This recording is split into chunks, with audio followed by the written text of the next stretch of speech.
आज हम लोग क्लास 7 चैप्टर 1 हिस्ट्री का जो है महत्वपूर्ण प्रश्न उत्तर के बारे में जानेंगे।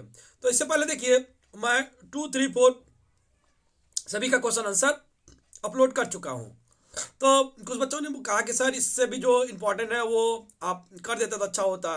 तो मैं उन सब भी का बात सुनते हुए ये वीडियो लाया हूँ। तो देखिए, जिससे कि है इसमें पहला नंबर ही प्रश्न है, आप लोगों से एग्जाम में पूछा जा सकता है इतिहास की सामग्री के नाम लिखो। अच्छा, इतिहास की सामग्री मतलब इतिहास के बारे में किस से जाना जा सकता है। देखिए, अगर जाए इस विषय में बात करें तो लेख, मुद्रा, स्थापत्य, मूर्ति, लिखित सामग्री, पत्थर, धातु के पात्र पर लिखित सामग्री, ये सब जो है क्या है, इतिहास की सामग्री। अब दूसरा जो क्वेश्चन कर सकता है आप लोगों से आ सकता है कि इतिहास की सामग्री किसे कहते हैं, इतिहास की सामग्री आखिर कहते किसे हैं।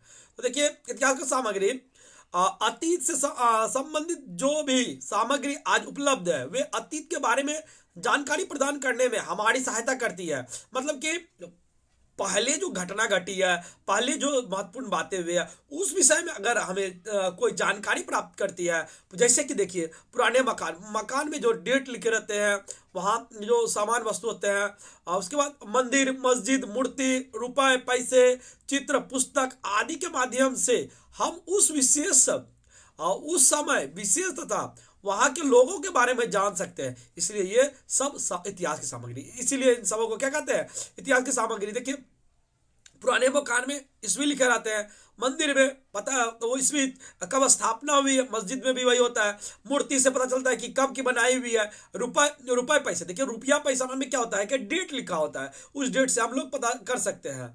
और पुस्तक में भी वही है। इन सबको इसलिए क्या कहते हैं, इतिहास की सामग्री कहते हैं। देखिए, अगला क्वेश्चन हम लोग देखते हैं। कुछ जाना जा सकता है, इसे लेख सामग्री, इसे इसे क्या कहते हैं, लेख सामग्री कहते हैं। उसके बाद देखिए, ताम्र पात्र किसे कहते हैं।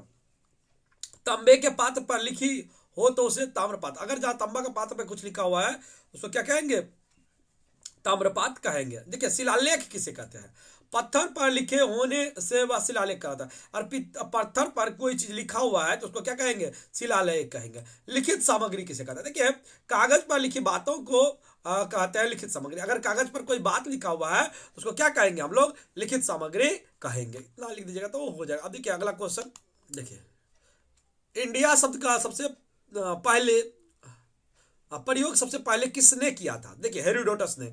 इतिहास शब्द का जो सबसे पहले प्रयोग किया था तो वो किसने किया था, हेरोडोटस ने।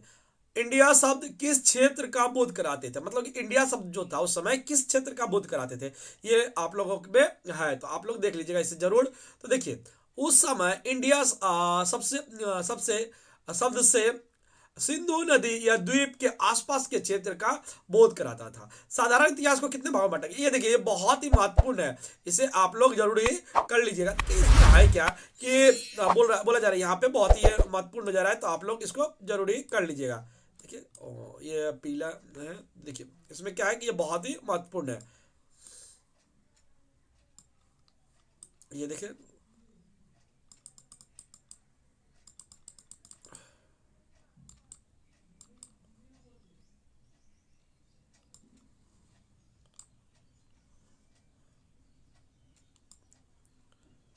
देखिए, तो साधारणतः इतिहास को कितने भागों में बांटा गया, 3 भागों में बांटा गया। वो देखिए कौन कौन सा है इतिहास। सबसे पहले जो जानते हैं, ये आता है आप लोगों के एग्जाम में, तो प्राचीन इतिहास, मध्य इतिहास, आधुनिक इतिहास, ये तीनों इतिहास भागों में बांटा गया है। क्षेत्रीय भाषा और साहित्य का विकास किस प्रकार हुआ, मतलब कि अगर जा कोई क्षेत्रीय भाषा था और साहित्य था तो उसका प्रकार विकास किस प्रकार हुआ था। देखिए, पहले जो है धर्म का प्रचार का माध्यम जन भाषा बनी। अब जन भाषा जो साधारण लोग बोलते थे वो बनी, जिसके परिणाम स्वरूप भारत के विभिन्न क्षेत्रों में क्षेत्रीय भाषा और साहित्य का विकास हुआ। इस प्रकार क्या हुआ, क्षेत्रीय भाषा और साहित्य का विकास हुआ था। तो इतना लिखिएगा तो हो जाएगा। अब देखिए, ताजमहल का निर्माण किसने करवाया था, ये भी देखिए बहुत महत्वपूर्ण बन जाता है कि ताजमहल का निर्माण किसने करवाया। तो देखिए, ताजमहल का निर्माण शाहजहां ने करवाया था। मुमताज के यादों में ताजमहल का निर्माण करवाया था। देखिए ये बहुत ही दिलचस्प क्वेश्चन जो है, और आप लोग एग्जाम के लिए भी बहुत महत्वपूर्ण है। भारत में आलू खाने की प्रथा शुरुआत किसने की?